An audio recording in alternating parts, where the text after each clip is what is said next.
वालेकुम स्टूडेंट्स। आज की वीडियो डाइंग डिक्लेरेशन के बारे में है और ये वीडियो स्पेशली एलएलबी पार्ट 3 के स्टूडेंट्स के लिए है क्योंकि हमारे एलएलबी पार्ट 3 के स्टूडेंट्स कानूनी शहादत ऑर्डर पढ़ते हैं और डाइंग डिक्लेरेशन कानूनी शहादत ऑर्डर 1984 का एक इम्पॉर्टेंट क्वेश्चन होता है। प्लस ये वीडियो एमएससी क्रिमिनोलॉजी के स्टूडेंट्स के लिए भी बहुत हेल्पफुल है क्योंकि लॉ ऑफ एविडेंस वो भी पढ़ते हैं। स्टूडेंट्स, एविडेंस का एक जनरल रूल ये है कि if somebody wants to give evidence, he must be there in the witness box before the court. Plus, he must take oath, and thirdly and finally, he must be cross-examined. अगर ये तीन शर्तें पूरी कर दी जाती हैं, तो हम कह सकते हैं कि किसी witness की evidence जो है that may be recorded और वो रिकॉर्ड का हिस्सा बन सकती है या उसका स्टेटमेंट जो है वो स्क्रूटिनाइज होने के बाद that may be the part of that may be admissible in evidence. लेकिन अगर ये तीन शर्तें पूरी नहीं की जाती हैं, इनमें से कोई एक शर्त पूरी नहीं की जाती तो फिर उसकी एविडेंस जो है एडमिसिबल नहीं हो सकती। लेकिन कानूनी शहादत का जो आर्टिकल 46 है वो इस जनरल रूल की एक्सेप्शंस पेश करता है। यहाँ पर कुछ सिचुएशंस, कुछ सर्कमस्टांसेस ऐसे बताए गए हैं जिसमें एक विटनेस जो है वो कोर्ट के सामने भी मौजूद नहीं है, उसने ओथ भी नहीं लिया है और उसको क्रॉस एग्जामिन भी नहीं किया गया, लेकिन इसके बावजूद उसकी एविडेंस जो है, उसका स्टेटमेंट जो है वो एज एविडेंस वो एडमिसिबल किया जा रहा है। अब ये सर्कमस्टांसेस क्या हैं, कानूनी शहादत ये जो आर्टिकल 46 का ओपनिंग पैराग्राफ है वो इसको डिटेल के साथ वो बताता है। वो कहते हैं कि if some witness can not be found or he is dead or he cannot be or he is not capable of giving evidence now or he cannot be procured before the court without delay or without money, जिसके बारे में court समझती है कि this is unreasonable keeping in view the circumstances of the case। तो ऐसी सूरत में वो स्टेटमेंट जो once he had made before anyone or before any person, तो वो जो स्टेटमेंट है वो एडमिसिबल इन एविडेंस करार दिया जा सकता है। अब ये जो सिचुएशंस हैं, ये आर्टिकल 46 जो है एक लंबा आर्टिकल है, तकरीबन 1.5 पेज का आप आर्टिकल कह सकते हैं और उसके डिफरेंट पैराग्राफ्स हैं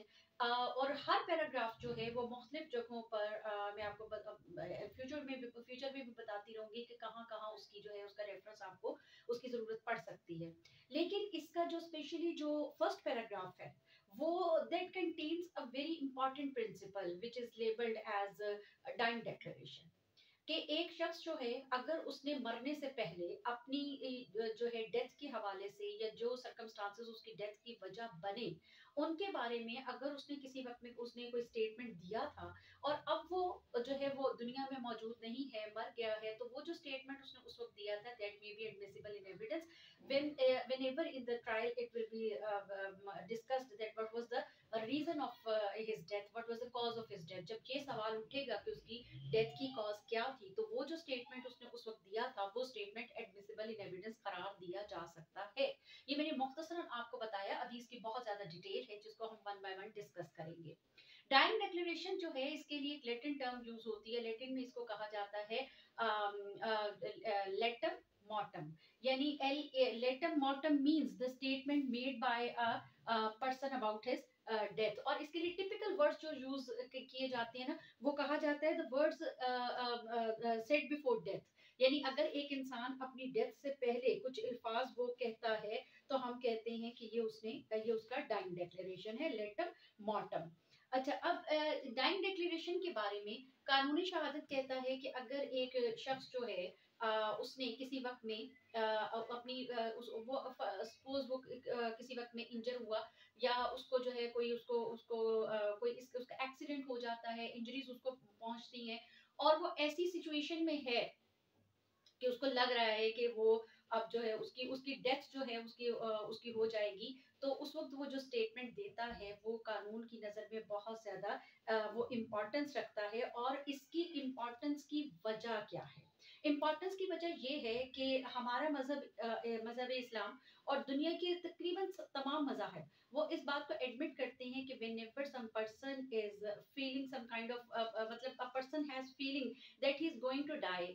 there is a possibility that he will speak the truth। यानी जिस वक्त हमें ये लग रहा होता है ना कि अब मौत का वक्त आ गया, तो ये एक जनरली ये एक सोच है, ये एक ओपिनियन है कि उस वक्त इंसान सच बोलता है। सो अगर किसी को कोई बंदा इंजर्ड है और उसको ये एप्रीहेंशन है कि उसको वो मर जाएगा, तो उस वक्त हम उससे झूठ का जो है उसकी झूठ की एक्सपेक्टेशन नहीं कर सकते। हमें एक्सपेक्टेशन ये होगी कि वो सच बोलेगा। और ऐसा होता है कि इंसान को जब मौत का वक्त करीब नजर आता है तो वो सच बोलता है। तो एक तो इस वजह से जो उसका डाइंग डिक्लेरेशन है उसकी बहुत इंपॉर्टेंस है। दूसरा, डाइंग डिक्लेरेशन की इंपॉर्टेंस इस वजह से भी है कि person making the statement is the victim himself. वो खुद एक प्रिंसिपल विटनेस है जो कुछ उसके साथ हुआ है उस वाकये का। उससे ज्यादा बेहतर कोई नहीं जान सकता कि क्या हुआ, कैसे हुआ।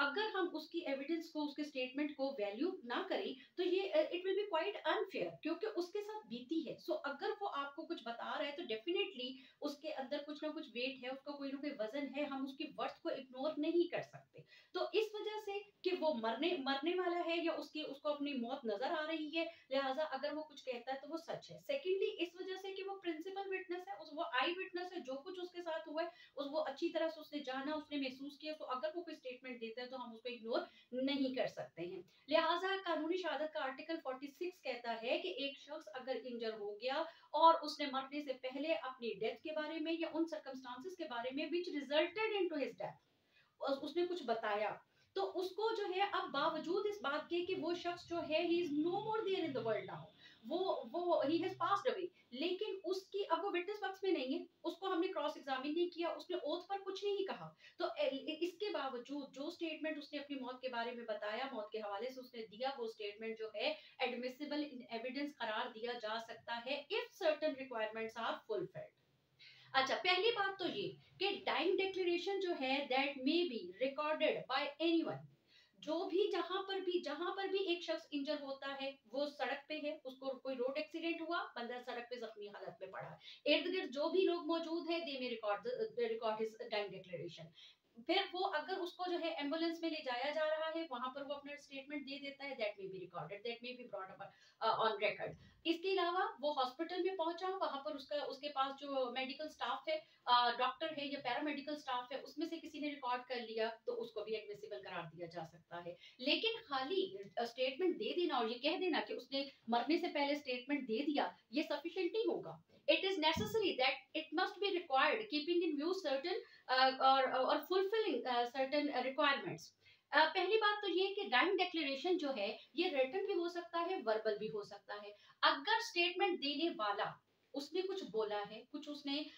जो है उसके उसके कुछ वर्ड्स हैं, जो भी उसने वर्ड्स उस वक्त बोले हैं, आप उन वर्ड्स को अगर इर्द गिर्द कुछ लोग मौजूद हैं जो उसको रिकॉर्ड कर सकते हैं, तो उन वर्ड्स को वो लिख ले। अब तो खैर टेक्नोलॉजी बड़ी एडवांस हो गई, आप उसकी वीडियो भी बना सकते हैं। लेकिन अगर आप इस पोजीशन में भी सपोज नहीं है, इर्द गिर्द कोई ऐसा बंदा मौजूद नहीं है जो उस स्टेटमेंट को जो है उसकी उसकी रिकॉर्डिंग कर सके, तो ऐसी सूरत में जो वो स्टेटमेंट दे रहा है, जो वो बोल रहा है, उसको लिखा जाए। और अगर वो खुद लिख सकता है तो ठीक है, उसको अपॉर्चुनिटी प्रोवाइड की जाए कि भाई तुम अपने हाथ से अपनी राइटिंग में खुद लिखो। अगर वो खुद लिखने की पोजीशन में नहीं है और इतना इंजर हो चुका है कि वो खुद नहीं लिख सकता, तो फिर जो भी लोग मौके पर मौजूद हैं वो उसको लिख लें। लिखने के बाद अच्छा लिखा है तो उसी उसी वर्डिंग में लिखना है जिस वर्डिंग में उसने कहा। ये नहीं कि उसने एक चीज कही और आप उसको इंटरप्रेट कर रही हैं और अपनी जबान में आप उसको अपने अल्फाज पहना रही हैं। अगर वो बोलने की पोजीशन में नहीं है तो आपने वो जेस्चर्स देता है कुछ, या वो साइंस अपने सर को हिलाया, या उसने आंखों को हिलाया, या उसने अपने हाथ को हिलाया, जो भी जिस तरीके से भी वो कुछ कह रहा है या कहने की कोशिश कर रहा है, आप ऐसे ही लिखेंगे कि इससे ये बात पूछी गई और इसने अपने सर को हिलाया, इसने इस बात पर हाँ में अपने सर को हिलाया, इस बात पे ना में अपने सर को हिलाया। आप ये नहीं लिखेंगे कि इसने हाँ कहा या इसने ना कहा। जो भी मौके पर लोग मौजूद हैं वो उसको एज इट इज, जो भी जिस तरीके से भी वो कह रहा है या वो इशारे दे रहा है, वो उन इशारों को उसी तरीके से वो उसको नोट करेंगे। नोट करने के बाद आप उससे सिग्नेचर्स करवाएं। अगर वो सिग्नेचर करने की पोजीशन में नहीं है, सॉरी, अगर वो सिग्नेचर करने की पोजीशन में है, अगर वो सिग्नेचर करने की पोजीशन में नहीं है तो ऐसी सूरत में उसका थंब इंप्रेशन ले लिया जाए। फिर जो मौके पर बाकी लोग मौजूद हैं, जो विटनेस हैं, वो उनसे उनसे जो है इसके जो है वो उनके एज विटनेस जो है उनके स्टेटमेंट्स हैं, उनकी जो सिग्नेचर्स हैं वो ले लिए जाए। अच्छा, अगर जो है वैसे तो डाइंग डिक्लेरेशन जो है जिस वक्त भी एक बंदा इंजर होता है उसके इर्द गिर्द जो भी लोग मौजूद है वो रिकॉर्ड कर सकते हैं। लेकिन बेस्ट काइंड ऑफ जो है डिक्लेरेशन है वो उस वक्त समझा जाता है जब एक जुडिशियल मजिस्ट्रेट की मौजूदगी में डाइंग डिक्लेरेशन जो है वो रिकॉर्ड किया जाए। लेकिन अगर ये पॉसिबल ना हो तो जो भी लोग मौके पर मौजूद है वो रिकॉर्ड कर सकते हैं। अच्छा, अभी मैंने आपको बताया कि जैसे वो कहे आपने वैसे ही लिखना है, उसी लैंग्वेज में जो है लिखना है, जो जो कुछ उसने जिस तरह से अल्फाज अदा किया आपने उसी तरीके से कहना है। अगर आप उसको जो है वो इंटरप्रेट करते हैं या ट्रांसलेट करते हैं, ये ट्रांसलेशन के हवाले से भी एक बड़ा इंपॉर्टेंट केस है मेरे पास, इंडियन केस है। और इस केस के अंदर जो है मैं इसका बल्कि आपको जो है यहाँ पर इसका टाइटल भी बता देती हूँ। ये है जी Deepak Baliram Bajaj versus state of Maharashtra. और ये इसकी जो साइटेशन है वो भी मैं आपको बता देती हूँ ताकि आपके लिए जो है वो आपके लिए हेल्पफुल रहेगी। ये 1993 CRLJ supreme court criminal law journal supreme court का केस है, जिसके अंदर एक लेडी थी जिसको बर्न इंजरीज थी और उसको जो है वो 100% वो जल चुकी थी। और उससे जो है स्टेटमेंट एंड डिक्लेरेशन जो है उसका उसका लिया गया। जो मजिस्ट्रेट था वो बोल रहा था उसको उसने जो है वो सिंधी जबान में, औरत जो थी वो भी सिंधी जबान समझती थी और मजिस्ट्रेट जो है वो भी उसने सिंधी जबान में सॉरी उसने जो है हिंदी में उसने औरत से पूछा। और औरत को ट्रांसलेट करके बताया गया सिंधी में। औरत ने सिंधी जबान में बताया और जो कांस्टेबल जो उसको रिकॉर्ड कर रहा था वो उसको मराठी में रिकॉर्ड कर रहा था। अब यानी ट्रांसलेशन हुई यहाँ से हिंदी से सिंधी में ट्रांसलेशन हुई और फिर सिंधी से मराठी में ट्रांसलेशन हुई। And when this dying declaration when this statement was brought before the court और प्रोड्यूस्ड बिफोर द कोर्ट, तो कोर्ट ने कहा कि इसको हम कबूल नहीं कर सकते, क्योंकि आपने जब ट्रांसलेशन की तो ट्रांसलेशन के अमल में हम नहीं कह सकते कि कितने वर्ड जो है वो इधर उधर स्किप हो गए या किस वर्ड को आपने किस तरीके से ट्रांसलेट किया। जरूरत इस बात की है कि बोलने वाला उस वक्त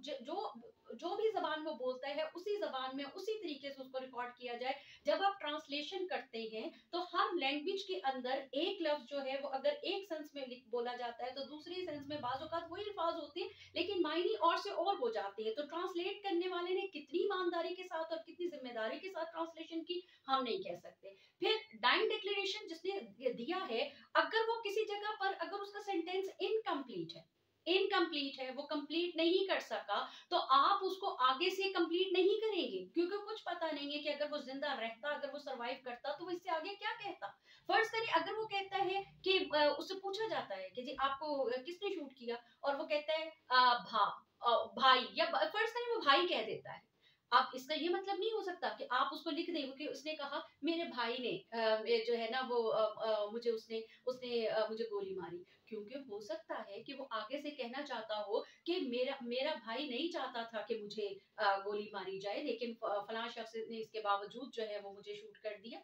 मेरे भाई ने जो है मुझे बचाने की कोशिश की लेकिन फिर भी जो है ये वाकया हो गया। तो आप कुछ नहीं कह सकते कि जो इनकम्प्लीट स्टोरी उसने छोड़ी है वो उससे आगे क्या कह सकता, क्या कहने वाला था। आप इसमें फैब्रिकेशन खुद से नहीं करेंगे, जो उसने कह दिया और जितना आपने उसने कह दिया आप उसी तरीके से इसको रिकॉर्ड करेंगे। जब डाइंग डिक्लेरेशन कोर्ट के सामने पेश किया जाता है तो कोर्ट जो है इसको बहुत अच्छे से इसको स्क्रूटिनाइज करती है। आई विटनेसेस जो है उनको भी बुलाया जाता है। ठीक है, maker of the statement is not present before the court, वो उस वक्त मौजूद नहीं है, वो तो दुनिया में ही हो सकता है उस वक्त ना हो, मर गया वो इस वक्त नहीं वो सरवाइव कर रहा। लेकिन वो लोग जिन्होंने इस स्टेटमेंट को रिकॉर्ड किया है वो कोर्ट में प्रोड्यूस किए जाएंगे और उनको क्रॉस एग्जामिन किया जाएगा। और प्लस इसमें सबसे ज्यादा इंपॉर्टेंस जो जिस चीज की होती है वो मेडिकल रिपोर्ट की होती है। मेडिकल रिपोर्ट से देखा जाता है कि जो उसको इंजरीज लगी वो किस किस्म की थी। अगर वो जो इंजरीज जो हैं उन इंजरीज की नेचर, उनकी साइट क्या थी, किस जगह पर वो लगी, उन सारी चीजों को देखकर ये फैसला किया जाता है कि whether the person was in the position to say something और नॉट। जैसे फर्ज करें एक केस के अंदर एक केस लॉ हमने पढ़ा, उसके अंदर जो है एक बंदे की शेर कट चुकी थी और ये कहा गया कि वो उसको हॉस्पिटल पहुंचाया गया था और हॉस्पिटल पहुंचकर उसने स्टेटमेंट दिया। प्लेस ऑफ ऑकरेंस से हॉस्पिटल जो है वहां पहुंचने में कम से कम 15 मिनट लगे। अब जिसकी शेरत कट चुकी थी क्या उसके पास इतना टाइम था कि वो 15 मिनट में वहां पर पहुंचता और फिर डॉक्टर आता और फिर वो उसको अपना स्टेटमेंट रिकॉर्ड करवाता। तो वो उसमें चूंकि एक जो है वो एक नहीं उसका कनेक्शन बनता है इस किस्म की किसी बात का, इसकी कोई लॉजिक नहीं बनती। तो कोर्ट ये भी देखेगी कि स्टेटमेंट देने वाला जो है उसने किस वक्त उसको इंजरीज लगी, किस किस्म की उसको इंजरीज लगी, और क्या उन इंजरीज के बाद वो इस पोजीशन में था कि वो बोलता, उसको मेडिकल ट्रीटमेंट किस वक्त मिला, और कितनी देर वो उसके बाद जो है वो जिंदा रहा, क्या उसके पास इतना टाइम था कि वो किसी को स्टेटमेंट रिकॉर्ड कर पाता। अगर इंजरी इतनी शदीद थी, जैसे कनपट्टी पे किसी को गोली लगी और आप कह रही कि उसने स्टेटमेंट दे दिया, तो जिसको कनपट्टी पे गोली लगी वो कैसे आपको स्टेटमेंट दे सकता है, कितने कितनी के सांसें वो जी सकता है कि आप उसको जो है वो उसको इस बात का कहीं कनपट्टी पे लगी या शायरक पे लगी, और आप कहेंगे जो उसने डाइंग डिक्लेरेशन जो है वो अपना उसने दिया है। तो लॉ कहता है कि इन सारी बातों को जो है अच्छे से इसको स्क्रूटिनाइज किया जाएगा, और ऐसे ही जो है लॉ कोर्ट जो इस पे बल्क ऑफ केस लॉ मौजूद है कि ठीक है इसकी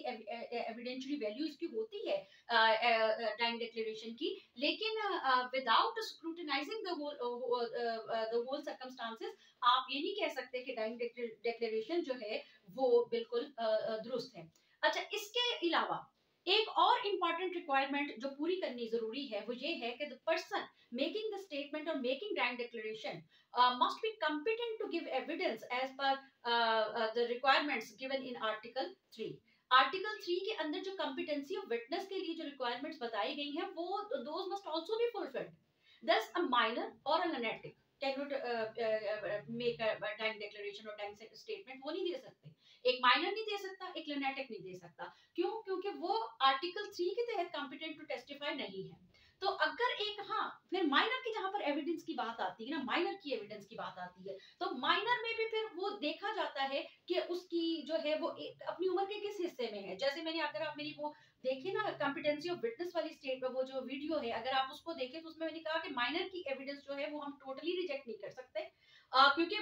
माइनर जो है अगर उसकी एज एक 12 साल का है, 15 साल का है, 16 साल का एक बच्चा है, तो वो बहुत अच्छे से बता सकता है। अगर उसकी जो एविडेंस है वो भी चाइल्ड एविडेंस जो है, वो हर बच्चे की हम एविडेंस जो है रिजेक्ट नहीं कर सकते, लेकिन ऐसे बच्चे जो ठीक है वो मेजर नहीं है, 18 ईयर्स की एज को नहीं पहुंचे हैं, लेकिन वो इतनी सेंस रखते हैं कि लोगों को आइडेंटिफाई कर सकते हैं किसने अटैक किया, कैसे अटैक किया, या किस वजह से अटैक किया। अगर वो इन चीजों को वो नरेट कर सकते हैं तो हम टोटली ये उसको जो है रिजेक्ट तो नहीं करेंगे, लेकिन ऑफ कोर्स फिर एक तो डाइंग डिक्लेरेशन को एक्सेप्ट करना, उसको एडमिसिबल इन एविडेंस करार देना, उसके लिए जो है एक पूरा उसको स्क्रूटिनाइज उसको करना एक मुश्किल अमल है। लेकिन if the statement has been made by a minor, फिर जिम्मेदारी जो है वो दुगनी हो जाएगी। फिर उसके लिए जो है वो माइनर के मामले में तो फिर और भी ज्यादा, फिर माइनर की अपनी एज क्या थी, बिल्कुल छोटा बच्चा है, तो ठीक है हम उसको जो है इतना ज्यादा वजन नहीं दे सकते, लेकिन 12 साल का है, इवन 10 साल का है, 15 साल का है, तो फिर हम उसको एडमिसिबल तो करार दे सकते हैं, लेकिन फिर उसके लिए ज्यादा सख्त तरीके से जो है उसको एग्जामिन किया जाएगा, उसको जो है वो स्क्रूटिनाइज किया जाएगा। इसके अलावा ये जो स्टेटमेंट है, डाइंग डिक्लेरेशन है, इसको सिर्फ उसी केस में एडमिसिबल करार दिया जाएगा, रेलेवेंट करार दिया जाएगा, जहां पर ये क्वेश्चन उठे कि व्हाट वाज द रीजन और cause of the death of that specific person who made the statement और डाइंग डिक्लेरेशन। अगर फर्ज करें डाइंग डिक्लेरेशन दिया मिस्टर ए ने,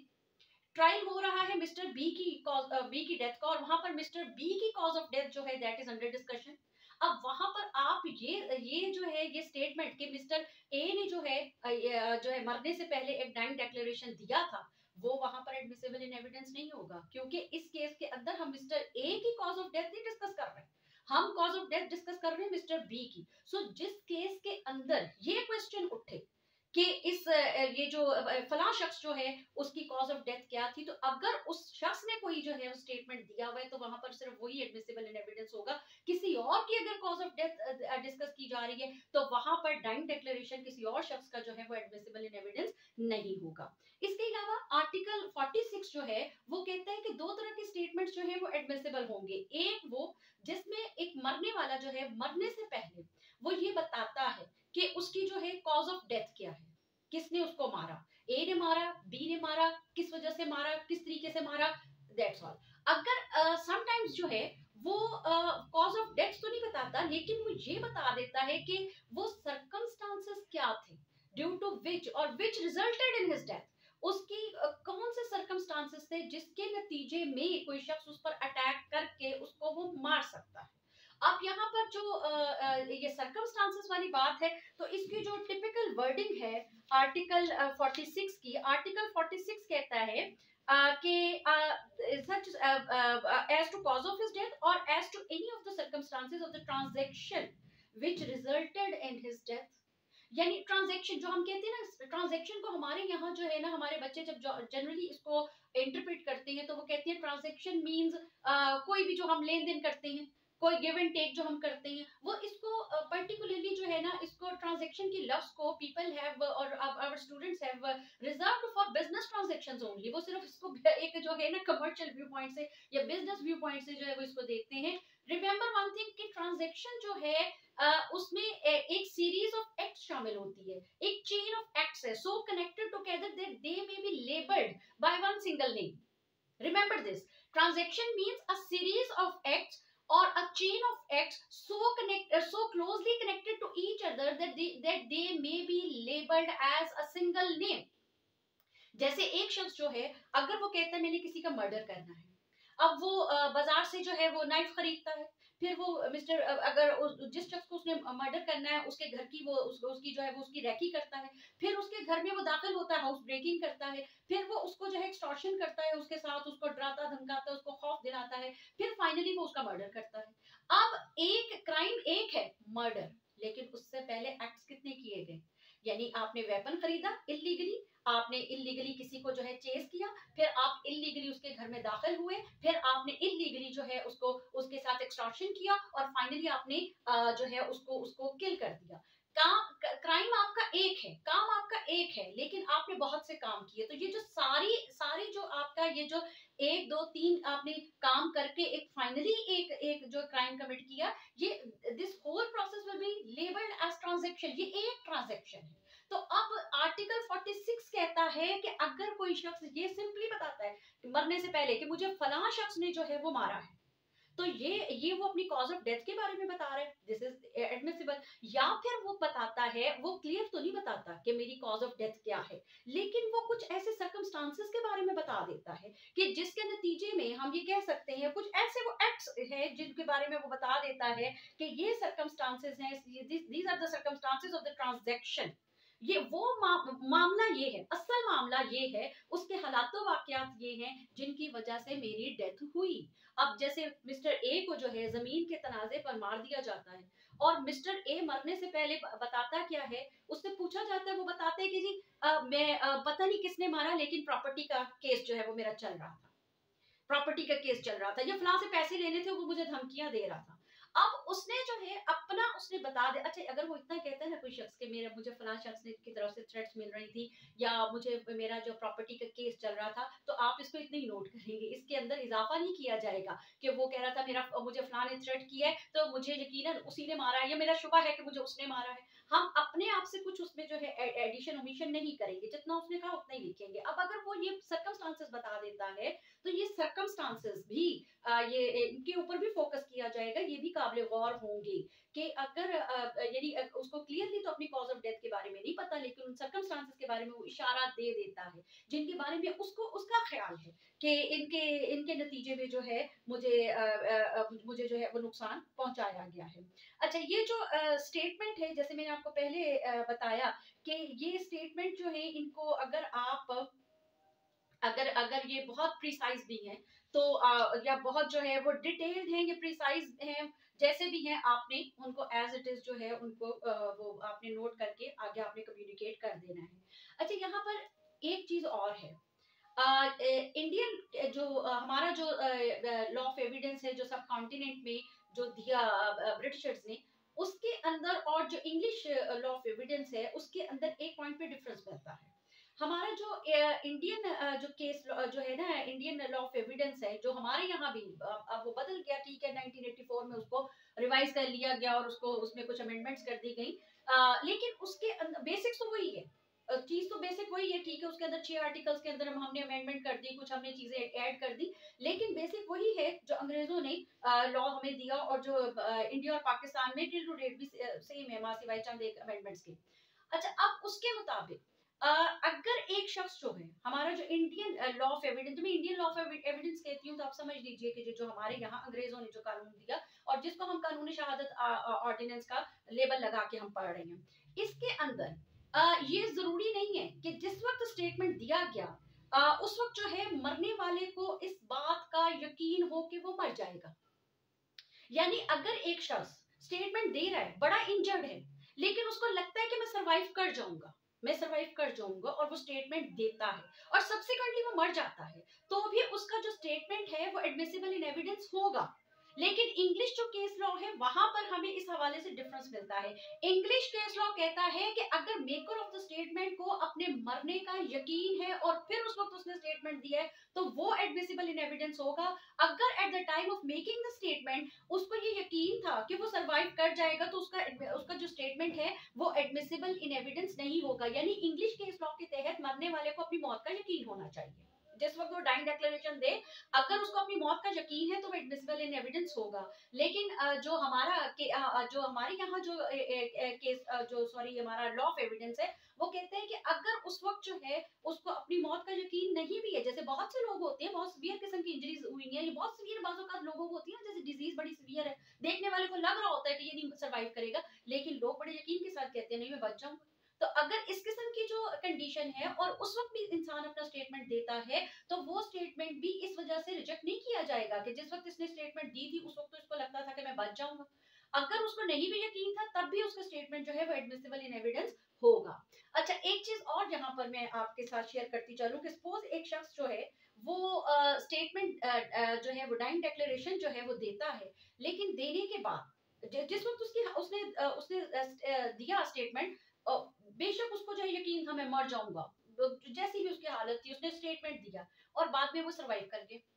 मोजजे भी होते हैं। एक शख्स बहुत इंजर्ड है, हम देखने वाले को हर किसी को लग रहा है कि वो मर जाएगा, लेकिन वो सरवाइव कर जाता है। तो ऐसी सूरत में लोग कहते हैं कि फिर उसके सर्वाइवल के बाद जब उसके अटेम्प्ट टू मर्डर का केस चलेगा तो उस केस के अंदर जो स्टेटमेंट उसने उस वक्त दिया था, जिस वक्त उसकी ऐसी हालत थी, उस वक्त जो उसने स्टेटमेंट दिया था और बाद में जब वो अपने अटेम्प्ट टू मर्डर के केस के अंदर जो वो स्टेटमेंट देता है, जो वो एविडेंस देता है, उस वक्त का जो उसका वो डाइंग डिक्लेरेशन था या उस वक्त उसका जो स्टेटमेंट था जो उसने डाइंग डिक्लेरेशन देकर समझकर दिया था या जो लोगों ने डाइंग डिक्लेरेशन समझ के एक्सेप्ट किया था, उस स्टेटमेंट को बाद वाले स्टेटमेंट को कंट्राडिक्ट करने के लिए या कॉर्रोबोरेट करने के लिए उसको इस्तेमाल किया जाएगा। यानी अगर एक शख्स स्टेटमेंट देने के बाद सरवाइव कर जाता है, मरता नहीं है, तो उस वक्त जो उसने स्टेटमेंट दिया था अपनी इंजर्ड हालत के अंदर, वो स्टेटमेंट बाद में उसके केस के अंदर जो है वो उसके बाद वाले स्टेटमेंट को कॉन्ट्राडिक्ट या कॉर्पोरेट करने के लिए इस्तेमाल किया जाएगा। अच्छा, इसके अलावा एक सबसे इंपॉर्टेंट बात तो वो रहेगी कि जब डाइंग डिक्लेरेशन जो है उस वक्त एडमिसिबल इन एविडेंस करार दिया जाएगा या उस वक्त उसको कोर्ट में एज डाइंग डिक्लेरेशन उसको एक्सेप्ट किया जाएगा जिस वक्त ये यकीन हो जाए कि स्टेटमेंट देने वाला शख्स जो है he has passed away now, he is no more there in the world. अब उस वक्त जो है उसका स्टेटमेंट एज डाइंग डिक्लेरेशन होगा। अगर वो सरवाइव कर जाता है तो वो सिर्फ एक स्टेटमेंट है जो बाद वाले स्टेटमेंट की कॉर्रोबोरेशन या कॉन्ट्रडिक्शन के लिए काम में आएगा। अच्छा, अब इसकी एविडेंटरी वैल्यू क्या है? डाइंग डिक्लेरेशन में ठीक है एक जनरल रूल की एक्सेप्शन नजर आती है कि maker of the statement or the witness is not produced before the court, he is not there in the witness box, he is not taking the oath, and he is not going to be cross examined। इतनी सादा जो है exceptions उसके मामले में है। सो इसको blindly इसको एक्सेप्ट करना तो जो है वो दुरुस्त नहीं होगा। इस पे बल्क ऑफ केस लॉ मौजूद है, अगरचे ऐसा केस लॉ भी मौजूद है कि हमारी कोर्ट्स ने ये कहा कि ये जो कोई रूल ऑफ, ना तो रूल ऑफ लॉ है ना ही ये रूल ऑफ प्रूडेंस है कि डाइंग डिक्लेरेशन को जो है बहुत ही जो है इसको स्ट्रिक्टली जो है इसको स्क्रूटिनाइज किया जाए। ऐसा केस लॉ भी मौजूद है कि इसके जो है ये रूल ऑफ प्रूडेंस नहीं है, ये रूल ऑफ जो है लॉ भी नहीं है। लेकिन इसको अगर हम कहीं अपनी प्रैक्टिकली जो हम मेजॉरिटी जो है अपने अपने जिसको कहें बल्क ऑफ केस लॉ जो हम अगर हम कहें तो उसके अंदर ये अदालतों ने कहा, मेजॉरिटी ने ये कहा कि इसको जो है इसको बड़ी स्ट्रिक्टली जो है इसको एग्जामिन किया जाना चाहिए। इसको आई विटनेसेस के साथ भी इसको देखा जाए, इसकी जो है कोरबोरेशन उनके स्टेटमेंट से हो रही है या नहीं हो रही। फिर जो मेडिकल रिपोर्ट है और जो मेडिकल एग्जामिनर का स्टेटमेंट है उसके साथ इसको देखा जाए, इसकी कोरबोरेशन हो रही है या नहीं हो रही। प्लस जो सराउंडिंग सर्कमस्टांसेस हैं उनको भी जो है वो जहन में रखा जाए और किसी एक चीज को इसमें है ये बात कि स्टेटमेंट देने वाला जो है वो मर गया था, मरने से पहले उसको अपनी डेथ का यकीन था, इसलिए उसने स्टेटमेंट दिया। तो मरने से पहले कौन झूठ बोल सकता है? तो महज इस एक बात को, ठीक है इस बात में भी बड़ी लॉजिक है, लेकिन महज इस बात पर आप डाइंग डिक्लेरेशन को आंखें बंद करके एक्सेप्ट नहीं कर सकते, क्योंकि मुगालते भी इंसानों को ही होते हैं, और मुगालता जरूरी नहीं है कि जीते जीते जागते और सेहतमंद इंसानों को हो। मरने के करीब जो इंसान है मुगालता उसको भी तो हो सकता है। जैसे अगर कोई शख्स आपसे कहता है कि जी मरने से पहले वो कहे कि मुझे मिस्टर बी ने गोली मारी है, वो कहते हैं मुझे मिस्टर बी ने गोली मारी है, एग्जामिनर की रिपोर्ट कह रही है कि उसको जो है वो 10 फुट के फासले से गोली मारी, और एनक का नंबर उसका -7 है, 8 है, और वो 10 फुट तक तो वो क्लियरली पहचान ही नहीं सकता कौन बंदा खड़ा है। तो ऐसी सूरत में आप कैसे कह सकते हैं? बेशक उसके जहन में हो सकता है, उसके जहन में एक ठीक है उसकी एनिमिटी थी मिस्टर बी के बारे में, और उसके जहन में एक था कि वो मुझे जान से मार सकता है। हो सकता है कि वही खौफ, हो सकता है कि वही जो उसकी नफसियाती कैफियत थी वो उसके उस वक्त जो है प्रिवेल करी, और उस वक्त जो है उसने कह दिया कि ये मिस्टर बी ने जो है वो किया। लेकिन इसको हम एक जो है उसके जहन की इख्तरा भी कह सकते हैं। अगर हम इसके वो उसकी ऐनक जिस वक्त उसको किया, जिस वक्त वो गिरा है, या जिस वक्त जो है वो जिस वक्त वो गुजर रहा था, तो he was not wearing glasses, उसके ग्लासेस थे ही नहीं। या वो उसको देख के जो है वो एक गोली चली है वो मिस हो गई, और उसको देख के वो डर के भागा, और उसकी ऐनक गिर गई, और उसने वो देख नहीं पाया बगैर ऐनक के, तो क्या वो ऐनक के साथ भी इतनी दूर से नहीं देख सकता था? तो आप कैसे कह सकते हैं कि वो जो कह रहा है वो सच ही कह रहा होगा, क्योंकि उसे अपनी मौत नजर आ रही थी। तो ये मुगालता भी रख सकता है। अब इस ऐसे सर्कमस्टांसेस में हम कैसे कह सकते हैं कि एक शख्स जो है वो बिल्कुल उसने जो कहा वो बिल्कुल उसको उसको जो है उसको री एग्जामिन करने की जरूरत नहीं है। तो लॉ कहता है, हमारी जो कोर्ट्स हैं वो इस बात पे जोर देती हैं, हमारा केस लॉ जो है इस पे मौजूद है कि इसको अच्छे तरीके से जो है इसकी जांच पड़ताल की जाए, और कहीं पर भी अगर कहीं पर भी लगता है कि कहीं कोई झोल है, तो हम इसको इसके ऊपर रिलाई नहीं कर सकते। अगर साउंडिंग सर्कमस्टांसेस या अगर मेडिकल ऑफिसर की रिपोर्ट जो है वो नहीं कॉरोबरेट करती स्टेटमेंट के साथ, अगर उसकी अपनी हालत ऐसी है कि आप नहीं कह सकते कि वो ये स्टेटमेंट दे सकता है, ये लॉजिक नहीं बनती जो वट एवर ही सेड, तो आप इसको जो है इसको आप रद्द कर देंगे। लेकिन अगर ये सारी बातें जो हैं उसको कॉरोबरेट कर रही है, मेडिकल ऑफिसर की रिपोर्ट भी कॉरोबरेट कर रही है, आई विटनेसेस भी कॉरोबरेट कर रही हैं, प्लस जो उसके सराउंडिंग सर्कमस्टांसेस हैं, जो एक उसका बैकग्राउंड है, जो उसके हालात थे, वो सारे के सारे इस बात को कॉर्पोरेट कर रहे हैं कि जो उसने कहा वो बिल्कुल वो वैसे ही है। तो ऐसी सूरत में हम उसके ऊपर रिलाई कर सकते हैं, और ऐसा स्टेटमेंट जिसको लिखने में, जिसको रिकॉर्ड करने में पूरी जो सारे इंग्रेडिएंट्स हैं, जो सारी रिक्वायरमेंट्स हैं वो पूरी की गई है, that may be the basis of conviction of the accused. तो इसको जो है हम टोटली इग्नोर भी नहीं कर सकते। इस तरह से डाइंग डिक्लेरेशन हमारे क्रिमिनल साइड के ऊपर एक बहुत इंपॉर्टेंट, लेकिन ये सिविल साइड पर भी जो है डाइंग डिक्लेरेशन जैसे ये रेलेवेंट होता है। जैसे जो सर्जरी की गई, और सर्जरी के अंदर जो अनस्किल्ड सर्जरी जो है वो की गई, तो वहां पर भी जो विक्टिम है वो जो उसने मरने से पहले स्टेटमेंट दिया, दैट विल बी एडमिसिबल। तो ये इस तरह से ये जो स्टेटमेंट है इसकी बहुत ज्यादा वैल्यू, एग्जामिनेशन व्यू पॉइंट से भी ये क्वेश्चन बहुत इंपॉर्टेंट है, रिपीटेडली आता है। सो आप इस वीडियो को देखिए, कहीं कोई क्वेश्चन कोई बात मेरी तरफ से रह गई हो, और हो सकता है कोई पॉइंट में मेरे जहन से स्किप कर गया हो, तो do mention the same in the comments. And if you want any further query, or if you have any other question or any further elaboration if you need, तो आप do mention, do tell me, I will make that clear. तो अब जो है आप इसको देखिए, और फर्दर भी जो भी आपको किसी और टॉपिक पे भी अगर लेक्चर चाहिए तो मुझे ज़रूर बताइएगा। और लेक्चर और मेरे जो इसको मेरा मेरा जो चैनल है उसको सब्सक्राइब कर लें, नहीं अभी तक किया तो उसको ज़रूर सब्सक्राइब कर लें। और मुझे प्लीज़ बताते रहिए कि आपको कहाँ पर मज़ीद गाइडेंस जो है वो चाहिए, और किस हद तक आपको आपके लिए मेरी वीडियोस हेल्पफुल रहती हैं, किस हद तक आप चाहते हैं कि मैं मज़ीद इसको इम्प्रूव करूँ।